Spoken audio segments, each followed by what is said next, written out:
காயல்பட்டினம் முஸ்லீம் ஐக்கிய பேரவை வெள்ளத்தால் பாதிக்கப்பட்ட மக்களுக்கு வெள்ள நிவாரண பொருட்கள் கொடுக்க ஏற்பாடு பண்ணியிருந்தாங்க. அந்த நிகழ்ச்சியில் கலந்து கொள்வதற்காக அனிதா ஆர் ராதாகிருஷ்ணன் வந்திருந்தார். ஏற்கனவே காலையிலிருந்தே காயல்பட்டினம் பகுதியில் அமைச்சர் வர்றாருன்னு தெரிஞ்சவன காயல்பட்டினம் பகுதியில் குடிநீர் சுகாதாரம் இல்லாமல் பல ஆண்டுகளாக வந்து கொண்டிருக்கிறது. அது பற்றி பேசணுன்ற ஒரு கோரிக்கையை மக்கள் மத்தியில் எழுப்பியிருந்தாங்க. அதன் அடிப்படையில் காக்குங்கரங்கள் சார்ந்த ஜெயினுல் ஆப்தீன் அவர்கள் ஒரு மனு ஒன்றை ரெடி பண்ணி அதை அமைச்சர் அவர்களிடம் கொடுத்தார்கள். ஜெயினுல் ஆப்தீன் அவர்கள் 3 முக்கிய கோரிக்கைகளை அந்த மனுவில் சுட்டிக்காட்டியிருந்தார்கள். அதாவது முதல்ல சுகாதாரமான குடிநீருக்காகவும், அப்புறம் நகரில் அதிகமான நாய்கள் தொல்லை அதிகமாக இருக்குது, அதை பற்றியும், அடுத்ததாக தெரு விளக்குகள் நிறைய இடத்துல இல்லை, குறிப்பாக புதிதாக உருவாக்கப்பட்டுள்ள குடியிருப்பு பகுதிகளில் தெரு விளக்குகள் இல்லாமல் இருக்குது, பாதுகாப்பு இல்லாத சூழ்நிலை இருக்குது அப்படிங்கிற ஒரு கோரிக்கையை முன்வைத்து அந்த மனு அவர் கொடுத்திருந்தார். அடுத்ததாக காங்கிரஸுடைய ஷாஜகான் அவர் அமைச்சருக்கு மரியாதை நிமித்தமாக பொன்னாடை போர்த்தி கௌரவித்தார். இந்த நிகழ்ச்சிகள் அரங்கிற்கு வெளியில் நடந்தது. அடுத்ததாக அமைச்சர் அவர்கள் ஜலாலியா நிக்காஹ் மஜ்லிஸில் ஐக்கிய பேரவை ஏற்பாடு செய்திருந்த அந்த நிகழ்ச்சியில் கலந்து கொள்வதற்காக உள்ளே வந்தார். ஐக்கிய பேரவை காயல்பட்டினம் முஸ்லீம் ஐக்கிய பேரவையை பொறுத்த வரைக்கும் மக்கள் இன்னல் படும் பொழுதெல்லாம் மக்களின் துயர் துடைப்பதற்காக களத்தில் இறங்கக்கூடிய ஒரு அமைப்பு. காயல்பட்டினம் மட்டுமல்ல, சுற்றுவட்டார பகுதிகளுக்கும் இந்த அமைப்பினால் பல நன்மைகள் நடந்திருக்கிறது. பல நேரங்களில் மக்களின் துயர் துடைக்க எந்தவித பிரதிபலனும் எதிர்பாராமல் மக்களுக்காக களத்தில் இறங்கி அந்த எந்த விஷயத்திற்காக மக்கள் கஷ்டப்படுறாங்களோ அதை களையிறதுக்காக பாடுபடக்கூடிய அமைப்பு. இந்த நிகழ்ச்சியிலே முதலாவதாக சென்ட்ரல் மேல்நிலைப் பள்ளியின் மாணவர்களுடைய தேசிய கீதம் தமிழ்தாய் வாழ்த்து பாடப்பட்டது. அடுத்ததாக காயல்பட்டினம் நகர்மன்ற தலைவர் முத்து முகமது ஆலிம் அவர்கள் வரவேற்புரை நிகழ்த்தினார்கள். இதில் அமைச்சர் அவர்கள் ஐக்கிய பேரவை எடுக்கும் முடிவுகளுக்கு மிகவும் உறுதுணையாக இருக்கிறார்கள். அதுமாதிரி ஐக்கிய பேரவையும் அமைச்சருக்கு முக்கியத்துவம் கொடுத்து ஒற்றுமையுடன் காயல்பட்டினத்துக்கு நல்ல பல திட்டங்கள் வருவதற்கு வழிவகை செய்து வருகிறது என்று குறிப்பிட்டு பேசியிருந்தார். முத்து முகமது ஆலிமை பொறுத்த வரைக்கும் காயல்பட்டினத்தில் மழை வெள்ளத்தில் டிசம்பர் மாதம் மழை பெஞ்சிச்சு, ரொம்ப ஒரு பாதிப்பு, அதாவது தென் தமிழகத்திலேயே மிகவும் பாதிப்பு இருந்துச்சு. அதில் காயல்பட்டினம் மிகவும் பாதிப்பு இருந்துச்சு. அதாவது மழை அதிகமாக பொழிந்தது. அந்த ஒரு நாள் 17 அந்த தேதியில் மிக அதிகமாக மழை பொழிந்த ஒரு ஊர் காயல்பட்டினம். அந்த நேரத்தில் முத்து முகமது ஆலிம் அவர்கள் மிக சிறப்பாக செயலாற்றினார். மற்ற நகர்மன்ற தலைவர்களும் அவர்களுக்கு உறுதுணையாக இருந்தார்கள். பொதுவாக காயல்பட்டினம் ஒரு தனி தீவு போல ஆகிவிட்டது. எப்படின்னு கேட்டீங்கன்னா, எந்த சைடில் இருந்தும் இங்கே மக்களுக்கு பொருள்கள், அத்தியாவசிய தேவைகளை கொண்டு வர முடியாத சூழ்நிலை நிலவிடுச்சு. அந்த நேரத்தில் என்ன செஞ்சாருன்னா, தூத்துக்குடியிலேருந்து டிரான்ஸ்போர்ட்டுகளில் பால் கொண்டு கொடுத்துட்டாங்க. அதுக்கப்புறம் நகருக்குள்ளே கொண்டு வர்றதுக்கு வழி இல்லை. இங்கே உள்ள மீனவர்கள்ட்ட பேசி கடல் மார்க்கமாக அந்த பால் அத்தியாவசிய தேவையை குழந்தைகளுக்கு முதல்ல கொடுக்கணும் அப்படிங்கிற அடிப்படையில் அந்த பாலை கடல் மார்க்கமாக கொண்டு இங்கே உள்ள சமூக சேவகர்கள், அதே மாதிரி நகரமன்ற உறுப்பினர்கள் இவரும் களத்தில் நின்று மக்களுக்கு சிறப்பான ஒரு செயல் வடிவம் தந்தவர் தான் முத்து முகமது ஆலிம். அந்த நேரத்தில் மட்டும் இல்லை, பல நேரங்களில் காயல்பட்டினத்தில் பல சேவைகளையும் சிறப்பாக செய்து வருகிறார். இந்த நகர்மன்ற தலைவர் முத்து முகமது ஆலிம் அவர்களை தந்ததும் ஐக்கிய பேரவை தான். ஏன்னா நகராட்சி தேர்தல் நடக்கும்போது ஐக்கிய பேரவை முன்மொழிந்த நகர்மன்ற உறுப்பினர் தான் முத்து முகமது ஆலிம். அவர் சிறப்புடன் பல நேரங்களில் காயல்பட்டினத்தில் வரக்கூடிய ரோடுகள் ஆகட்டும், இப்போ மல்டி ஸ்பெஷலிஸ்ட் ஆஸ்பத்திரி காயல்பட்டினத்தில் வந்துகிட்டு இருக்கு, 7 மாடி கட்டிடம், அதையும் அவர் இந்த நேரத்தில் குறிப்பிடுவது மிக மகிழ்ச்சியாக இருக்கிறது. இந்த மாதிரி பல சேவைகளை, ரோடு, ஸ்ட்ரீட் லைட்டு எல்லாமே அவர் வந்ததிலிருந்து மக்களுக்கு நிறைய பணிகளை செய்து கொண்டிருக்கிறார். இந்த அடிப்படையில் இந்த உறுப்பினரை, இந்த நகர்மன்ற தலைவரை தந்த ஐக்கிய பேரவைக்கு நல்ல ஒரு வாழ்த்துக்களும் சந்தோஷமான ஒரு வெளிப்பாடு என்று தான் சொல்ல வேண்டும். பேரவை ஒரு சிறப்பான செயல்பாடு, பேரவை எடுத்திருக்கிற முடிவு எப்போவுமே நல்லா இருக்கும் அப்படிங்கிறதுக்கு இதெல்லாம் ஒரு சாட்சியாக இருக்கின்றது. நகராட்சியால் விநியோகிக்கப்படும் குடி தண்ணீரை பொறுத்த வரைக்கும் நகர்மன்ற தலைவர் முத்து முகமது ஆலிம் அவர்கள் பதவியேற்ற பின்னர் செயல்பாடுகள் அதற்காகவே களத்தில் இறங்கி பல நேரத்தில் செஞ்சுருக்காங்க. அதெல்லாம் பாராட்டுக்குரியது. ஐக்கிய பேரவை அவர் மீது வைத்திருந்த நம்பிக்கையை சரியான முறையில் காப்பாற்றக்கூடியவர், நல்ல செயல் வீரர் என்றுதான் நாம் சொல்ல வேண்டும். நாம் மட்டுமல்ல, இந்த நகரமே கொண்டாடக்கூடிய ஒரு தலைவராக தான் முத்து முகமது ஆலிம் அவர்கள் செயல்பட்டு வருகிறார்கள். எனவே இப்போது அமைந்திருக்கக்கூடிய காயல்பட்டினம் நகராட்சி உறுப்பினர்கள் மிகவும் திறமையானவர்கள், மிகவும் பாராட்டுக்குரியவர்கள் என்று மக்கள் அனைவரும் கொண்டாடி வருகிறார்கள். பொறுத்தவரை நமக்கு தனி குடிநீர் திட்டத்தை பெற்றுத்தந்த திறமை மாண்புமிகு அமைச்சர் அவர்களுக்கு தான். அதே போன்று இன்று நாம் எதிர்பார்க்கின்ற மருத்துவமனையை பொறுத்தவரை இன்றைக்கு 62 கோடி ரூபாய் வேலை மிகவும் துரிதமாக நடந்து கொண்டிருக்கிறது. நமது எம்பியை பொறுத்தவரை இங்கே சுற்றி இந்த தூத்துக்குடி மாவட்டத்தை சுற்றி வந்து கொண்டிருக்கிறார்கள். தான் ஒரு முதலமைச்சர் குடும்பத்தில் உள்ளவர் என்பதை கூட மறந்து தான் ஒரு எளிமையாக மக்களோடு முன்னின்று என்னென்ன பணிகளை செய்யணுமோ அத்தனை பணிகளை செய்து கொண்டிருக்கிறார்கள். காயல்பட்டினம் முஸ்லிம் ஐக்கிய பேரவையின் செயலாளர் நவாஸ் அவர்கள் பேசும்போது குறிப்பிட்டு பேசியது, அதாவது டிசம்பர் மாதம் 17ஆம் தேதி காயல்பட்டினத்தில் அந்த மழை வெள்ளத்தை பற்றி பேசினார்.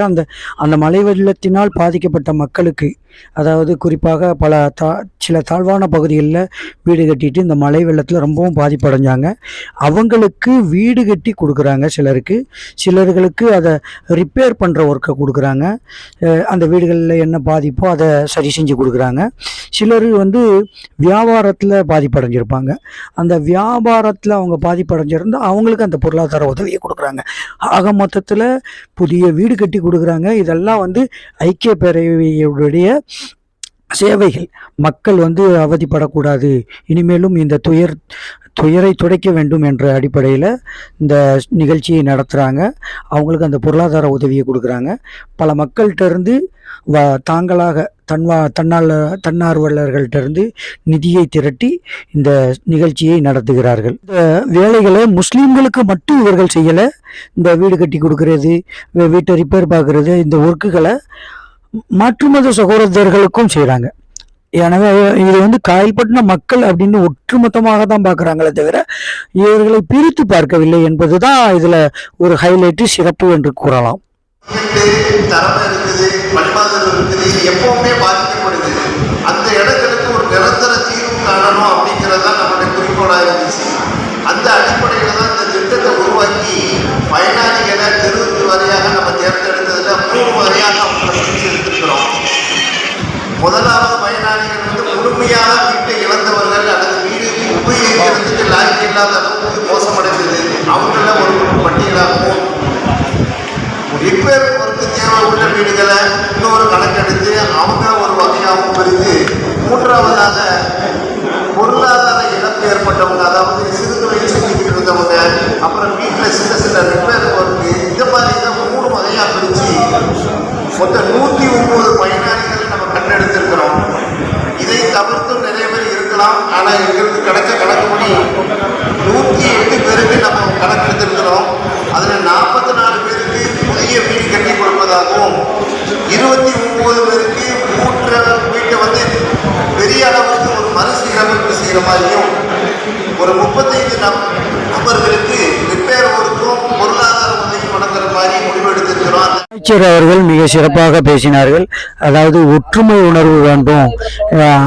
இப்போ வரக்கூடிய தேர்தலில் நம்மெல்லாம் ஒற்றுமையாக திமுக கூட்டணிக்கு வாக்களிக்க வேண்டும். திமுக கூட்டணிக்கு வாக்களித்தால் தான் மதசார்பற்ற ஒரு ஜனநாயக முறைப்படி ஆட்சி அமையும் என்பதை வலியுறுத்தி பேசினார்கள். ஏன்னா இப்போ இருக்கக்கூடிய மதவாத அரசியல் சிறுபான்மை முஸ்லிம்களை பாதிக்கக்கூடிய அரசாகவும் கிறிஸ்தவர்களை பாதிக்கக்கூடிய அரசாகவும் இருக்கின்றது. எனவே இந்த நாட்டுடைய ஜனநாயகத்தை காக்க வேண்டும் என்றால் ஒற்றுமையுடன் இந்திய கூட்டணிக்கு வாக்களிக்க வேண்டும் என்று அறிவுறுத்தி பேசினார்கள்.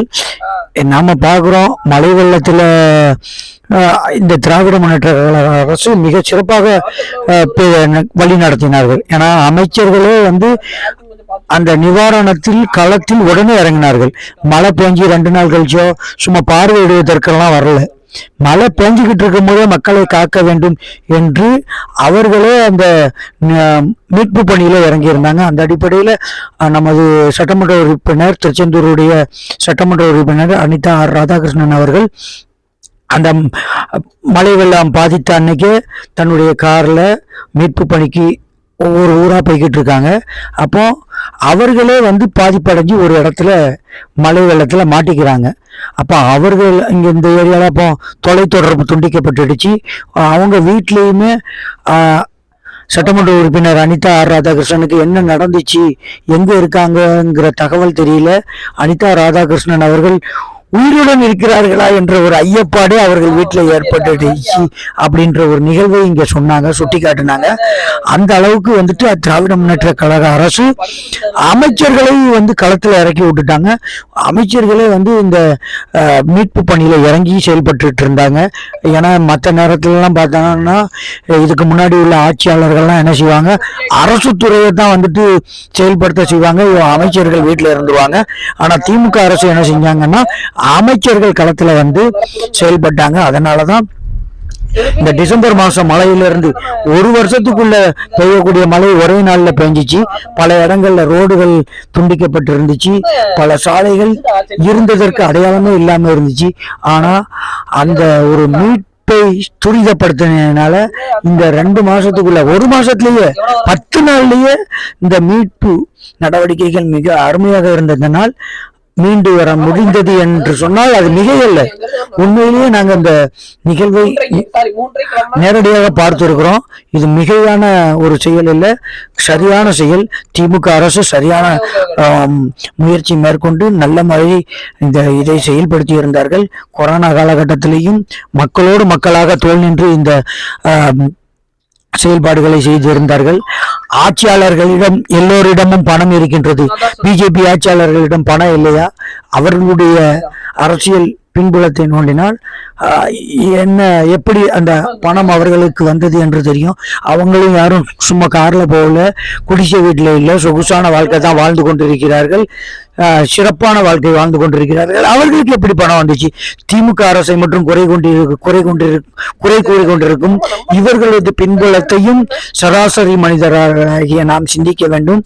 எனவே நம்மளுக்கு ஆபத்து காலத்துல யார் நம்மளோட நிக்கிறாங்க அப்படிங்கிறத தான் பார்த்து வாக்களிக்க நாம் கடமைப்பட்டிருக்கிறோம். எனவே நாம் நம்மளுடைய வாக்குகளை இந்து, முஸ்லிம், கிறிஸ்தவர்கள் எல்லோரும் ஒற்றுமையாக ஜனநாயகம் செழித்தோங்க நம்மளது வாக்கு நம்ம 5 வருஷத்துக்கு ஒருக்க நம்மளுக்கு சரியான ஒரு தலைவரை தேர்ந்தெடுக்க உரிமையும், நாட்டை ஆளக்கூடிய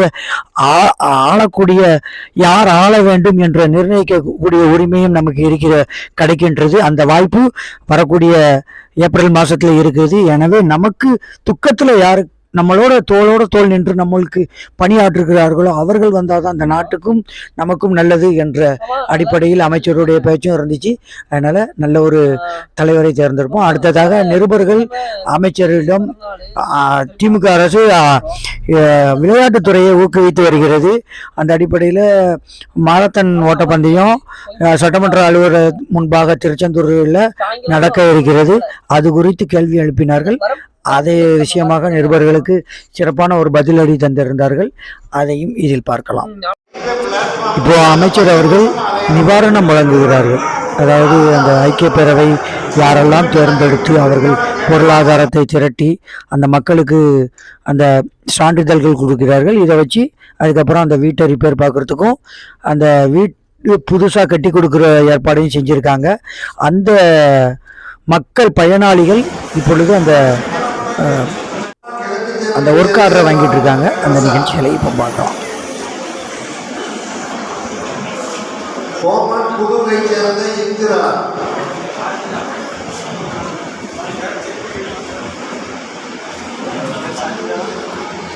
புதுவை சேர்ந்த சித்ரா,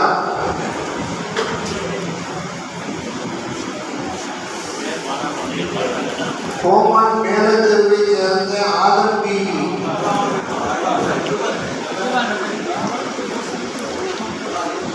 மேலத்தெருவை சேர்ந்த அப்துல் ரஹீம்,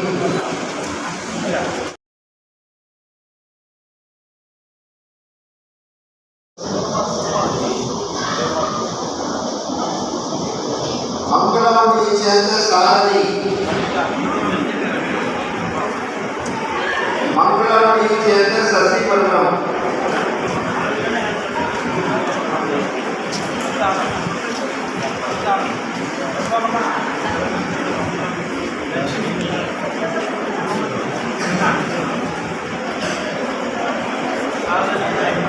மங்களாவைச் சேர்ந்த லீலாவதி,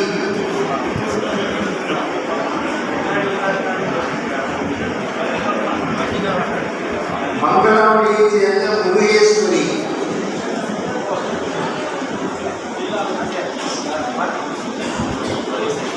மங்களாவைச் சேர்ந்த மரியராஜா, சேர்ந்த சல்மான் பாரிஸ்,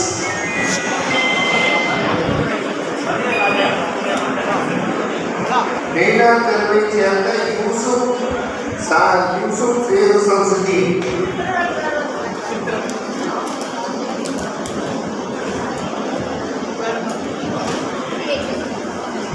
பரிமாறு தெருவைச் சேர்ந்த புருஷா லப்பை,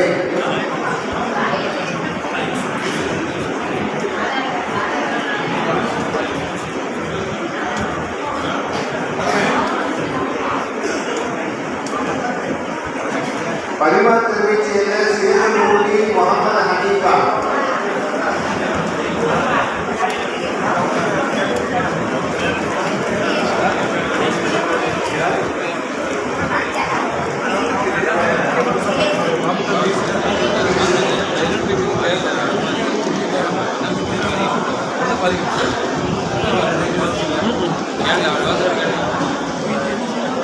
சேதுநாயகர் தெருவைச் சேர்ந்த கருணேஸ்வரி. மாண்புமிகு தமிழகத்தினுடைய முதலமைச்சர் அவர்களுடைய பிறந்த நாளை முன்னிட்டு இளைஞர்களிலிருந்து சிறுவர்களிலிருந்து இளைஞர்களிலிருந்து பெரியவர்கள் வரை கலந்து கொள்கின்ற வகையிலே இந்த மினி மராத்தான் போட்டியை திருச்செந்தூர் சட்டமன்ற உறுப்பினர் அலுவலகத்திலிருந்து வருகின்ற 3ஆம் தேதி எங்களுடைய பாராளுமன்ற உறுப்பினராக இருக்கின்ற மரியாதைக்குரிய கனிமொழி கருணாநிதி எம்பி அவர்கள் ஆரம்பித்து வைக்கின்றார்கள். அதில் ஆண்களும் கலந்து கொள்கின்றார்கள், பெண்களில் தனியாகவும் கலந்து கொள்கின்றார்கள். ஆனால் அவர்களுக்கு பரிசு தொகையாக ஆண்களுக்கும் பெண்களுக்கும் இணையாக வழங்க வேண்டும் என்ற வகையில் எங்களுடைய பாராளுமன்ற உறுப்பினர் அவர்கள் எங்களுக்கு அறிவுறுத்தினார்கள். அந்த வகையில் முதல் பரிசாக 1 லட்சமும், 2வது பரிசாக 70,000மும், 3வது பரிசாக 50,000மும், 4வது பரிசாக 25,000மும் கொடுக்கின்றோம். அதுபோல் ஆறுதல் பரிசாக 10 பேருக்கு 10,000 என்ற வகையிலே 10 பேருக்கு கொடுக்க இருக்கின்றோம். அவர்களுக்கு பெனியன் எல்லாம் கொடுத்துட்றோம். அவங்க நைட்டு தங்கினாங்கன்னா அவங்களுக்கு சாப்பாடு ஏற்பாடு பண்ணியிருக்கு. போயிட்டு வந்த உடனே அவங்களுக்கு சாப்பாடும் ஏற்பாடு பண்ணியிருக்கு. அந்த வகையிலே தமிழகத்தினுடைய முதலமைச்சர் அவர்களுடைய பிறந்த நாளை சிறப்பாக கொண்டாட வேண்டும் என்ற வகையிலே இன்றைக்கு இளைஞர்கள் எல்லாம் பங்கு கொள்கின்ற வகையிலே இந்த ஏற்பாடு செய்திருக்கின்றோம். அந்த ஏற்பாட்டின்படி ஏறக்குறைய ஒரு 1500 போட்டியாளர்கள் கலந்து கொள்வார்கள் என்ற வகையிலே, தமிழகம் முழுவதிலிருந்து கலந்து கொள்வார்கள் என்ற வகையிலே நாங்கள் எண்ணிக்கொண்டிருக்கின்றோம். அந்த வகையில் கலந்து கொள்வார்கள் என்று நினைக்கின்றோம். அது முடிந்த பின்பு 3ஆம் தேதி எங்களுடைய தூத்துக்குடி மாவட்டத்தினுடைய கபடியினுடைய மாவட்ட சாம்பியன்ஷிப் போட்டி கிள்ளிக்குளம் காலேஜில் உள்ள இண்டோர் ஸ்டேடியத்தில் அந்த போட்டி நடைபெறுகின்றது. அந்த போட்டி நடைபெறுகின்ற போது அதிலையும் கபடியும் நம்முடைய தளபதியினுடைய பிறந்த நாளை முன்னிட்டு இளைஞரை ஊக்கப்படுத்த வேண்டும் என்ற வகையில் அந்த திட்டத்தை தீட்டியிருக்கணும். அதையும் எங்களுடைய பாராளுமன்ற உறுப்பினராக இருக்கின்ற மரியாதைக்குரிய திரு கனிமொழி கருணாநிதி எம்பி அவர்கள் அதில் கலந்து கொண்டு அவர்களுக்கான பரிசுகளை வழங்குகின்றார்கள். அதில் எல்லோரும் கலந்து கொள்ள வேண்டும் என்ற வேண்டுகோளை வைக்க கடமைப்படுகிறது.